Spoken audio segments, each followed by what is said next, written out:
জি, আমি স্যারের কাছে জানতে চাচ্ছি যে বাংলাদেশে যে কিছু ব্যাংক আছেন যে ওনারা বলেন ওনারা ইসলামিক লোন দিচ্ছেন, এটা আমরা কি ওখানে টাকা রাখতে পারি?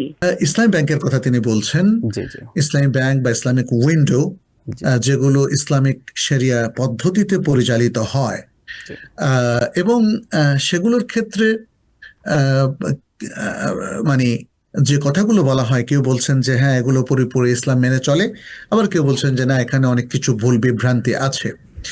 দুটোই শুদ্ধ, প্রত্যেকেই তো পুরো ইসলামই মেনে চলতে চায়, বিশেষ করে ইসলামিক অর্থকরী প্রতিষ্ঠানগুলো এবং ইসলামিক ব্যাংকগুলো, বাট তাদের ভুল বিভ্রান্তি আছে, এটাও সত্য। কিন্তু এই ভুল বিভ্রান্তির কারণে যিনি ক্লায়েন্ট, যিনি ডিপোজিট রাখেন, তার কি কোনো দোষ হবে? না, তার কোনো দোষ হবে না। আর যিনি এই ব্যাংকগুলো থেকে ইসলামিক পদ্ধতিতে বিনিয়োগ নেন, উনি লোন বলছেন, এটা সুদী ব্যাংকের কাজ, এবং কনভেনশনাল ব্যাংকে লোন দেওয়া নেওয়া করা হয়, তার উপর প্রফিট চার্জ করা হয়। কিন্তু ইসলামী ব্যাংকগুলোতে আসলে এটাকে বলা হয় ইনভেস্টমেন্ট বা বিনিয়োগ।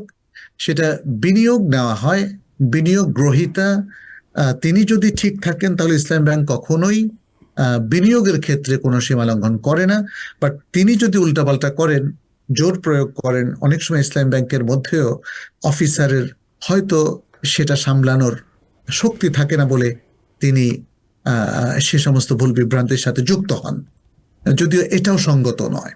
এটা সঙ্গত নয়। একটা ইসলামী ব্যাংকের অফিসার তিনি কখনোই অন্যায়ের কাছে এবং ভুল দাবির কাছে মাথা নত করবেন না, এবং তিনি পারতপক্ষে ইসলামিক ব্যাংকিংয়ের যে আমানতের দায়িত্ব তার উপর অর্পিত হয়েছে, তিনি সেটা পরিপালন করবেন। তার যদি কোনো ত্রুটি হয়ে থাকে, তিনি সেই ত্রুটি অবশ্যই এটাকে রিকভার করবেন, এটাকে সংশোধন করবেন।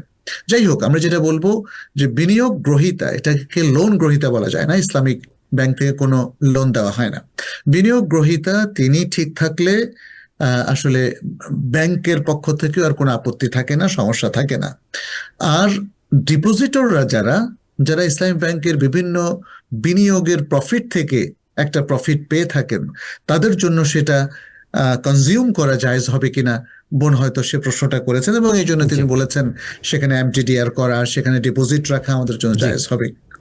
আমরা মানে নিয়ম অনুযায়ী আমরা বলবো যে হ্যাঁ, কোনো ইসলামী ব্যাংক যদি সত্যি ইসলামিক পদ্ধতিতে চলে এবং তারা সে ব্যাপারে সিরিয়াস, এবং এই ধরনের ব্যাংক প্রচুর আছে, তাহলে সেই ব্যাংকগুলোতে আপনি ডিপোজিটও রাখতে পারবেন, এমটিডিআর করতে পারবেন, এবং এখান থেকে যে প্রফিটটা আসে সেটা আপনি কনজিউম করতে পারবেন।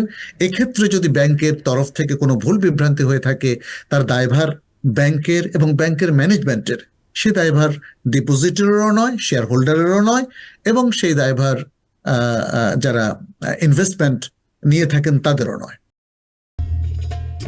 Ad-Din Television, a complete way of life.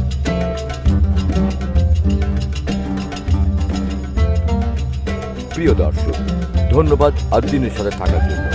এমন আরো সুন্দর সুন্দর ইসলামিক কন্টেন্ট ও সবশেষ আপডেট পেতে সাবস্ক্রাইব করুন আমাদের ইউটিউব চ্যানেল ad-Din এবং পাশের বেল আইকনটি চাপুন। পরবর্তী সকল ভিডিও নোটিফিকেশন পেতে যুক্ত থাকুন আমাদের সোশ্যাল মিডিয়ায়।